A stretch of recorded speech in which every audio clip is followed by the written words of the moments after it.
A escola de Frankfurt era um grupo de intelectuais, todos, quase todos de família rica, né, e que puderam se agrupar graças ao dinheiro de um sujeito chamado Felix Weil, que era filho de um alemão que tinha feito carreira na Argentina, né, exportando cereais para a Europa da Argentina. Ficou rico. A Argentina é um país riquíssimo, né? Então o dinheiro argentino financia a criação da escola de Frankfurt, ou seja, era um bando de filhos de milionários sendo financiado por outro filho de milionário. E desde o início eles têm, vamos dizer, esta tensão constitutiva. Por um lado, como marxistas, eles não querem ficar na pura teoria, eles querem criar um instrumento de ação, de algum modo.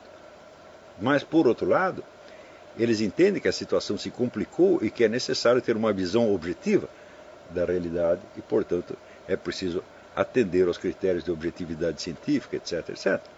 Então, isso aí nunca chegou a se resolver. Quer dizer, a escola de Frankfurt viveu este problema até o fim.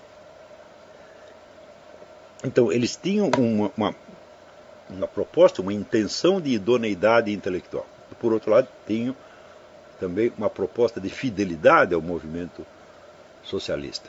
Tá certo? Daí, dentro disso, vai surgir, aos poucos, a necessidade que vamos dizer, só se tornar mais clara na década de 60, nos Estados Unidos, necessidade de encontrar um outro agente histórico que não o proletariado. Nós podemos tratar disso numa outra aula. O esforço intelectual dessa gente para resolver as contradições é um negócio monstruoso e até certo ponto admirável. Porém, vocês podem imaginar que com todas estas dificuldades internas e ao mesmo tempo constituindo não apenas um grupo de intelectuais, mas um movimento de massas, tá certo? O movimento marxista produzia ideia atrás de ideia, livro atrás de livro, proposta atrás de proposta e estava em permanente discussão o tempo todo. E com isso foi criando uma bibliografia tão imensa, tão imensa, tão imensa, que para você se orientar dentro dela, às vezes é preciso uma vida inteira. O que significa que um estudante pode entrar de cabeça dentro desse oceano marxista e nunca mais sair de lá de dentro. Porque aquilo vai alimentar a sua cabeça dele com temas e problemas e dificuldades pelo resto da vida, e ele ainda tem que assimilar toda uma linguagem, tá certo, imensamente complexa e que vai se tornando cada vez mais rica e complexa à medida que as análises prosseguem. Tá certo? Então, se forma em torno disso o que eu chamei a cultura marxista. Tem uns artigos que eu fiz, o marxismo como cultura, né? E ali você vê que a aquisição dessa cultura, às vezes é trabalho de uma vida. Tá certo? Para mim isso me custou 10 anos da minha vida. E quando eu botei a minha cabeça para fora disso, foi com enorme surpresa que eu descobri que havia outras coisas, porque naquilo onde eu estava metido já era tão grande e complexo, né, que a possibilidade de alguém saber o que os marxistas não sabiam era remotíssima. Então, note bem que se você entra na faculdade e sob a inspiração de um professor, você mete a sua cabeça nesse lamaçal marxista, você vai ficar ali dentro o resto da sua vida, muito provavelmente. Vocês estão vendo uma experiência diferente, que é de entrar nisso aí, já de certo modo com uma boia, né? Você não vai afundar ali no meio. Você vai entrar e sair.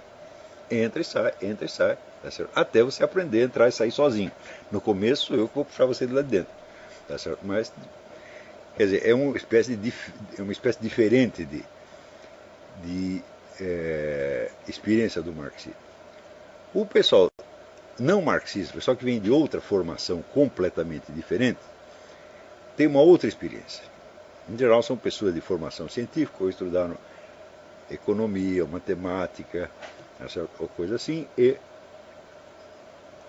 entram ali, dão uma lambida no processo e vêm. Cientificamente isso não faz o menor sentido, e viram as costas e vão embora.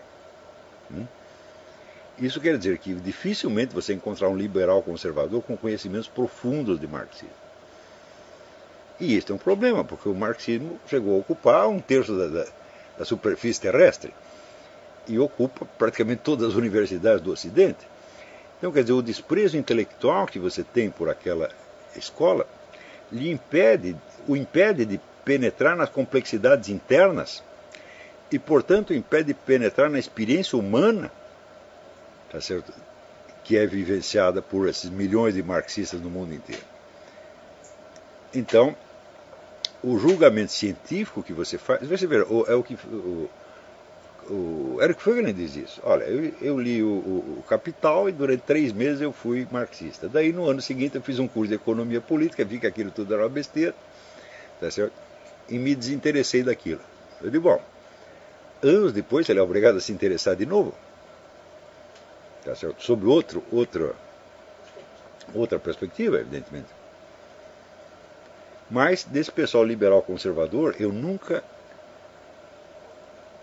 conheci um que tivesse vivenciado profundamente o drama intelectual marxista. Tá certo? E isso quer dizer, os marxistas não conhecem o pensamento dos outros e os outros não conhecem o pensamento do marxista. Tá certo? O que já é uma situação, vamos dizer, de uma anormalidade, né, fora do comum.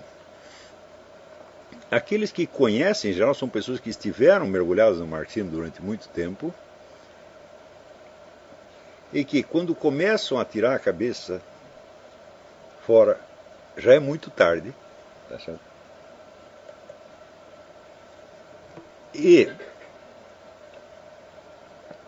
do imenso universo de ideias que existe fora do marxismo, só adquire um pedacinho. Foi o caso do Zé Guilherme Melchior. O Zé Guilherme Melchior teve a formação marxista, viveu no meio marxista até os quase 40 anos e, de repente, descobriu que existe a economia liberal. E, bom, a economia liberal já é algo fora do marxismo, sem dúvida. Tá certo? O pensamento liberal, mas isso é uma migalha. Depois, se você pensar, assim, bom, vamos agora examinar o marxismo do ponto de vista da filosofia hindu. Você sabe o tamanho da filosofia hindu? São milênios de um pensamento de uma profundidade muito maior do que o marxista pode conceber. E se você entrar já na filosofia islâmica? Filosofia islâmica, olha, só o Irã tem mais e maiores filósofos do que a Europa inteira, praticamente. Então, bom, vamos examinar o marxismo desde o ponto de vista dessas filosofias. Foi o que eu fiz. E, que eu saiba, só eu fiz. Ninguém mais teve essa ideia. O pessoal saiu do marxismo, descobriu a filosofia liberal e achou que pronto, está resolvido o problema. Eu digo, muito bem, isso lhe permite rejeitar o marxismo, mas isso não permite vencê-lo intelectualmente. Porque, como dizia Nietzsche, só se vence o que se substitui. Se você não colocar outra coisa no lugar do marxismo, meu filho, não tem jeito. Tá certo? E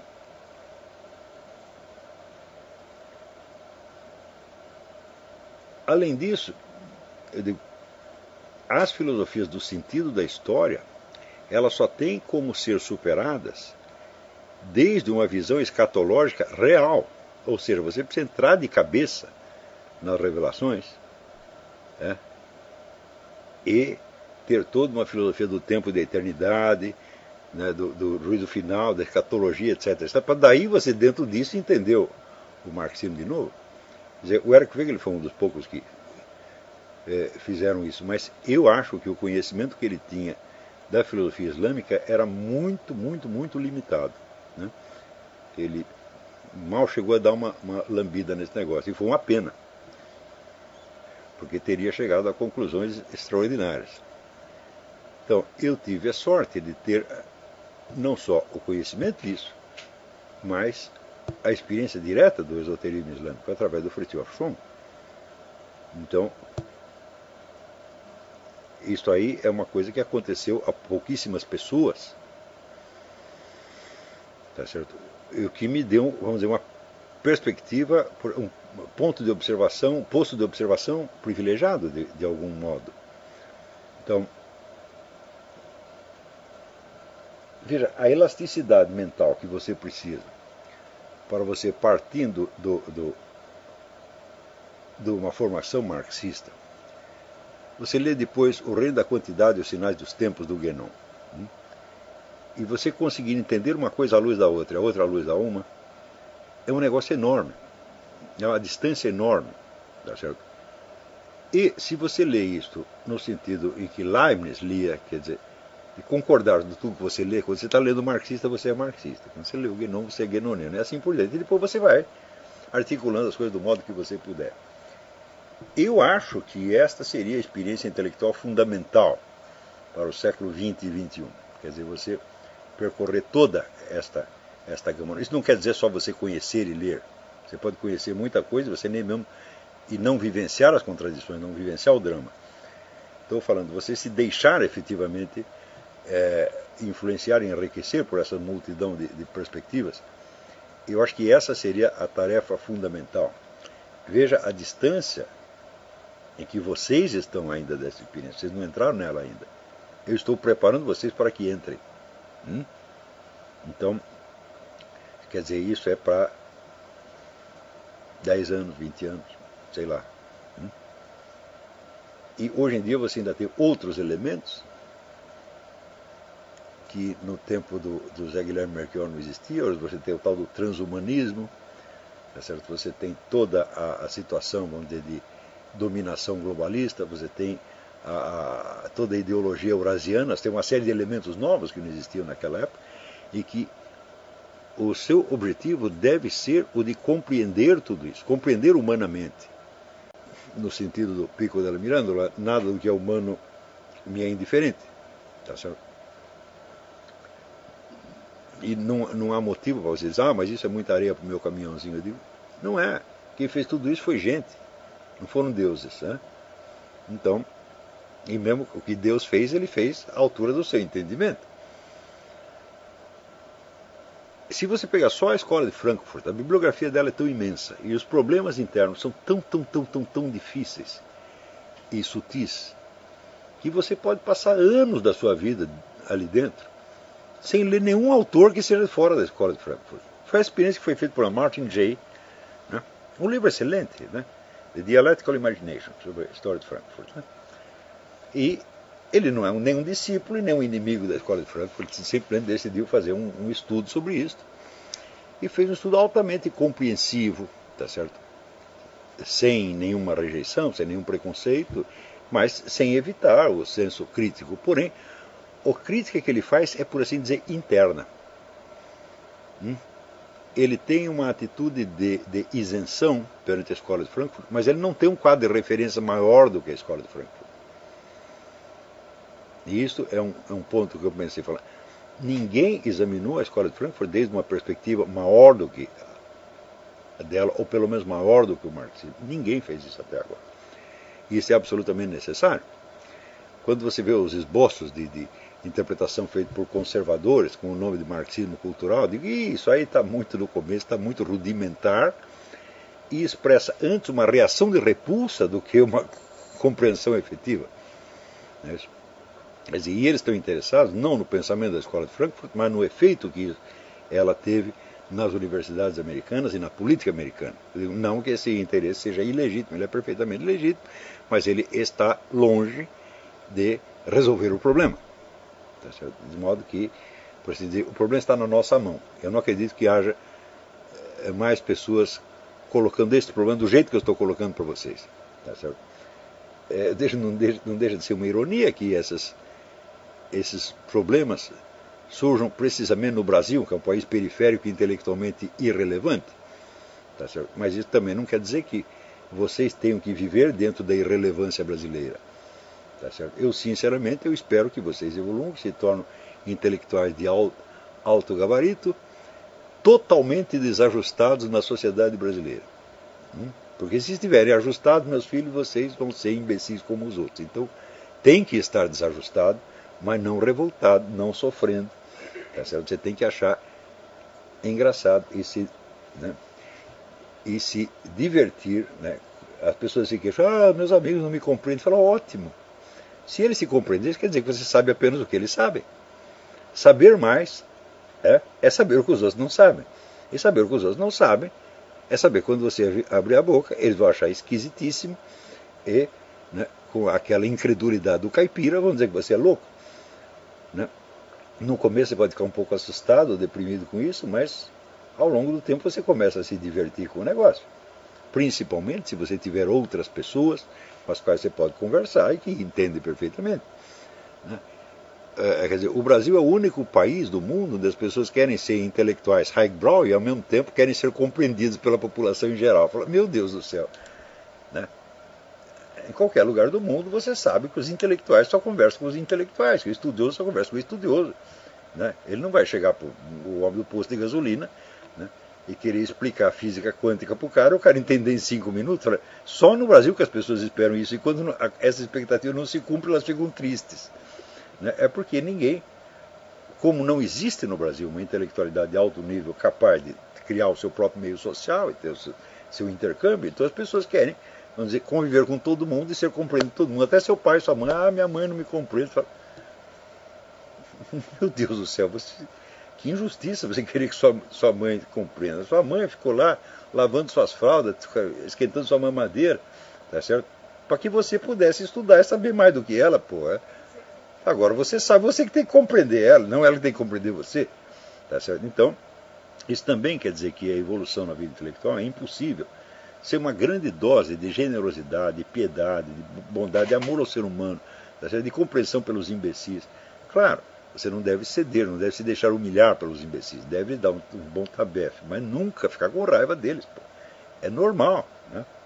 Eu às vezes dou um sacoalhão nos caras, pensam que eu estou com raiva, eu falo, essa interpretação imbecil, por que eu vou ter raiva de um sujeito só porque ele é burro? Eu falo, não tem o menor sentido, tá entendendo? Não. Mas você tem que dar umas palmadas no cara para ele aprender, para tomar jeito. Às vezes até tomam. O número de pessoas que me escrevem dizendo, pô, eu odiava você, agora estou estudando com você. Um monte de gente fala, com o tempo, você leva uma porrada, 2, 3, 4, você acorda, pô. Né? Então são porradas pedagógicas apenas, né? Eu não posso dizer que eu não me divirto com isso, me divirto enormemente. O impulso sádico é uma delícia. Você vê o sujeito burro e ignorante chegar para você com aquela certeza, tá? E você dá uma rasteira no capô, maravilha.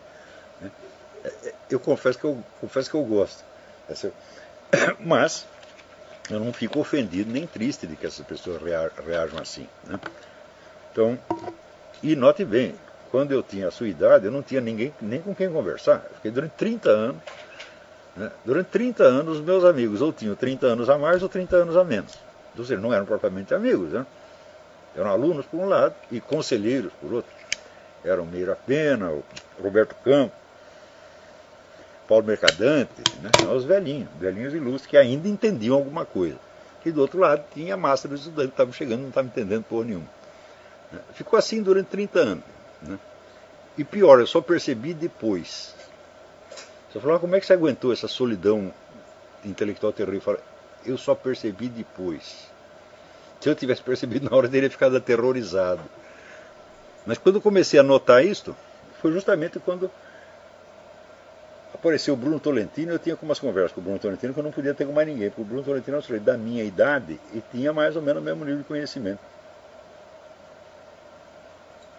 Ele e o Zé Mário Pereira. Daí que eu percebi que, pô, eu só tenho 2 caras da minha geração para conversar. Né?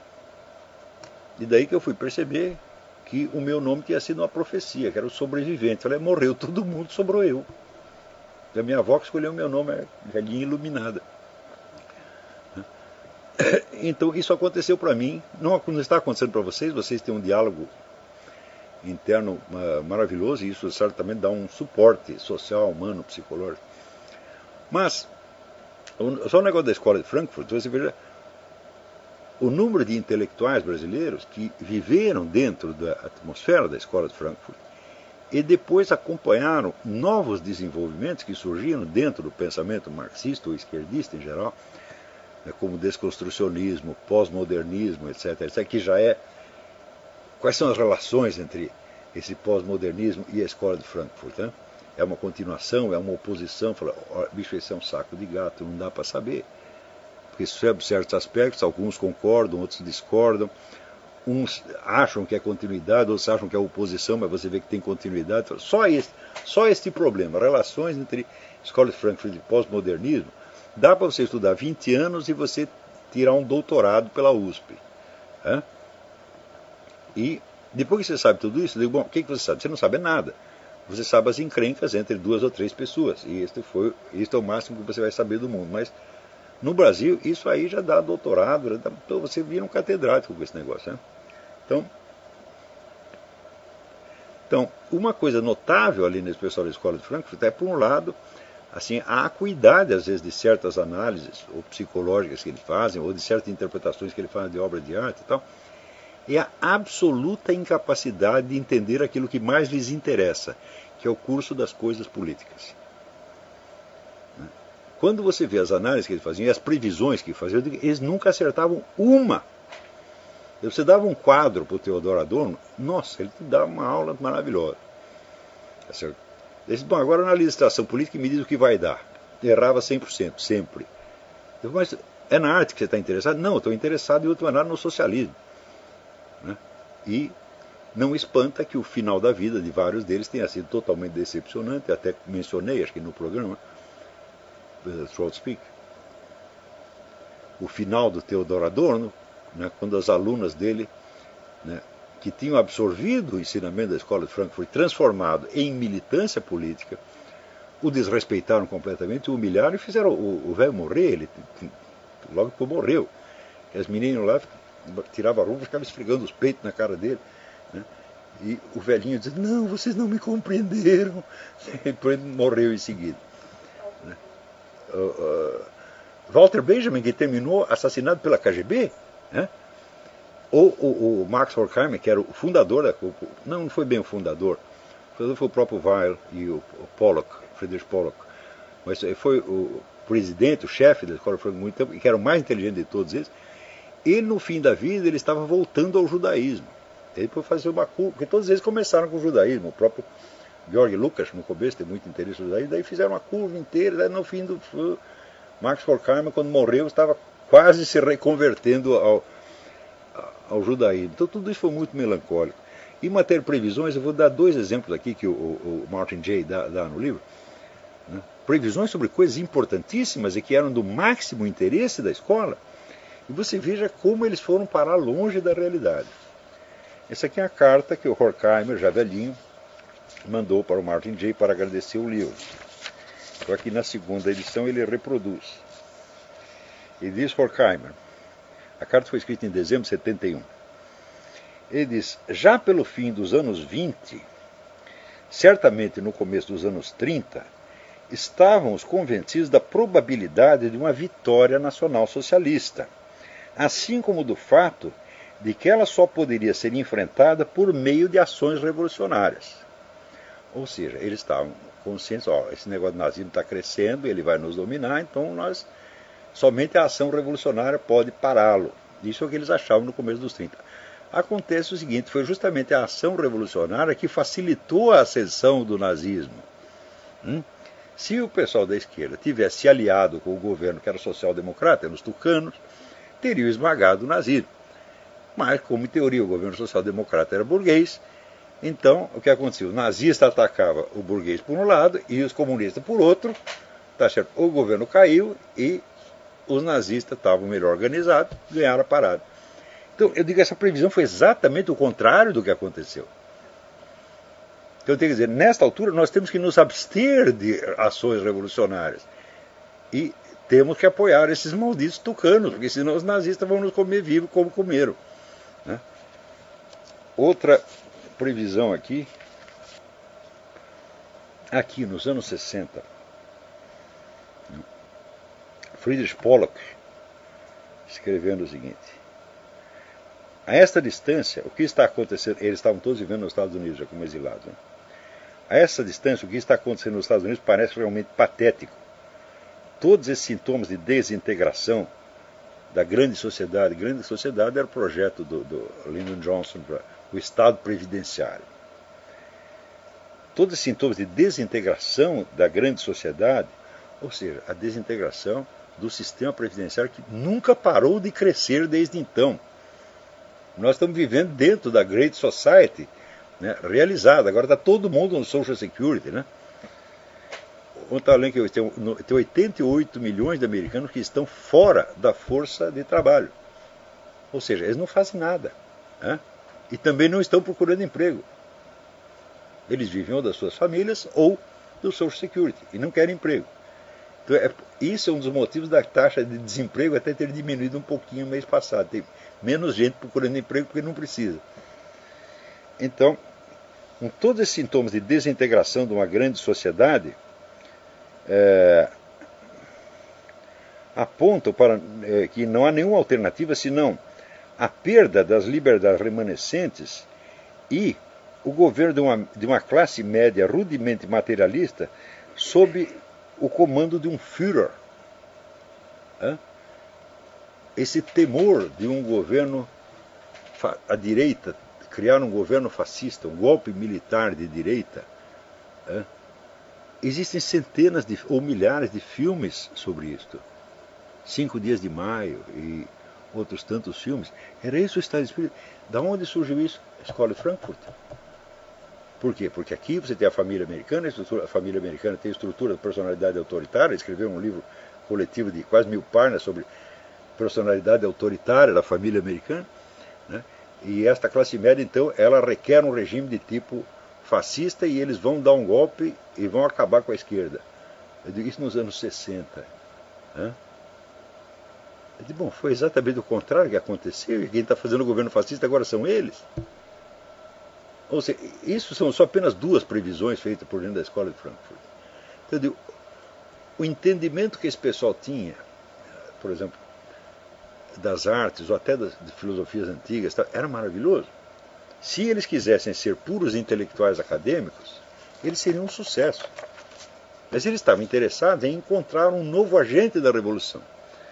Quando encontrou um novo agente, que eram os estudantes, as prostitutas, os bandidos, etc., eles se voltaram contra eles e os humilharam. Tá certo? E, logo em seguida, adotaram todas as táticas fascistas que hoje estão aí em pleno uso generalizado. Né? Então, o que mais? Eles só erraram naquilo que mais lhes interessava. No resto, eles acertaram. Então, isso é uma tragédia intelectual monstruosa e que não pode ser ignorada. E, vamos dizer, muito da vida brasileira de hoje é um fenômeno, vamos dizer, um eco remotíssimo desta tragédia vivida por essas pessoas. Eu duvido que tenha algum desses marxistas brasileiros consiga compreender mais ou menos a Escola de Frankfurt como um todo, ou mesmo, eu acho que existe a tradução brasileira deste livro, A Imaginação Dialética. Eu duvido mesmo que esse pessoal consiga entender tudo o que o Martin J. está explicando aqui. Porque para isso precisaria muito mais cultura, precisaria ter uma cultura do nível que o Theodor Adorno tinha. E eles não têm. Então, isso quer dizer que a vida cultural universitária brasileira, vamos dizer, é o eco de uma sombra, de um sintoma, de um sinal, de uma coceira da Escola de Frankfurt. Né? Sem contar o que veio depois. Né? Eu imagino o que pode fazer um cérebro de brasileiro, cérebro universitário brasileiro, com, né, esse conflito de amor-ódio que existe entre os pós-modernistas e a Escola de Frankfurt. O que eles podem fazer com isso? O sujeito pode dedicar a vida inteira dele a isso aí. E produzir inumeráveis teses universitárias. Né? Eu digo, bom, ele pode até fazer isso, mas em que isso vai ajudá-lo a compreender o processo político-histórico real? Em nada. Porque para isso ele precisaria enxergar desde outras perspectivas tão remotas. Por exemplo, agora o pessoal está ouvindo falar do eurasianismo. Então, eu estou falando do eurasianismo há 20 anos, e eu li esta coisa toda, e pior ainda, eu conheço a retaguarda do pensamento russo, tá certo, que inspirou o Dugin, não todo, evidentemente, porque eu não leio a língua russa, mas do que eu pude ler em tradução inglesa, francesa, italiana, alemã, o resto eu aprendi um bocado de coisa, e sobretudo, o meu curso lá com o Padre lá dos Anjos foi feito inteirinho na base de um trabalho que eu estava fazendo sobre o Vladimir Solovyov, né? Que é um desses grandes nacionalistas russos, inspirador remoto da ideia eurasiana. E esse pessoal nunca leu uma linha de Solovyov. Por quê? Solovyov é um filósofo cristão da ortodoxia russa. O que isso pode interessar na USP? Nunca, nada. Então, Mais ainda, o Dugin, ele leu René Guénon inteiro, Júlio Zévola inteira, mais Zévola do que Guénon, e você imagina um marxista da USP lendo Júlio Zévola, que está falando sobre alquimia, magia, etc, etc, etc, e quer dizer, é um mundo estranho. Em toda a USP, eu só conheci 2 camaradas que sabiam disso. Um era o Ricardo Mário Gonçalves, que era um monge budista que criou o Instituto de Estudos Orientais lá na USP, criou não, dirigiu pelo menos. E outro foi o Inácio da Silva Teles, que era um tipo totalmente extravagante e isolado dentro da faculdade. Tá certo? Ninguém nem entendia uma palavra do que ele dizia. Então, que, aliás, aconteceu um fenômeno extraordinário com o Inácio da Silva Teles, que ele sempre foi fã do Júlio Zévola.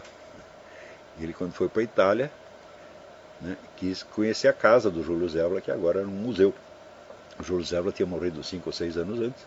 Isso ele que me contou essa história. E quando ele contava, ele arregalava os olhos desse tamanho. Ele ainda estava com medo, e você via que a coisa tinha acontecido mesmo. E daí ele telefonou para o museu. Alô? Quem está falando? Aqui é o Conde Júlio Zévola. Eu disse, hã? Ah, eu queria conhecer. Ah, o senhor vem aqui. Ele foi. Estava lá o Júlio Zévola sentado na sua cadeirinha de roda, que ele tinha perdido as pernas durante a guerra. Conversou com o Júlio Zévola durante várias horas, 5 anos depois do homem ter sido enterrado, e depois foi para casa e nunca entendeu o que tinha acontecido. Eu também não entendi, evidente. Até hoje ninguém. Pode ser que o Júlio Zévola enganou todo mundo, dizendo que tinha morrido só para não encher mais o saco. Pode ser que fosse o fantasma do Júlio Zévola. Pode ter sido uma alucinação, mas o Inácio, como dizer, era louco, mas não rasgava dinheiro. Né? E, aliás, um dos homens mais cultos e brilhantes que eu conheci no Brasil. Então, só essas 2 pessoas sabiam disso. Né? Quando o Jacó Pinheiro Goldberg organizou um simpósio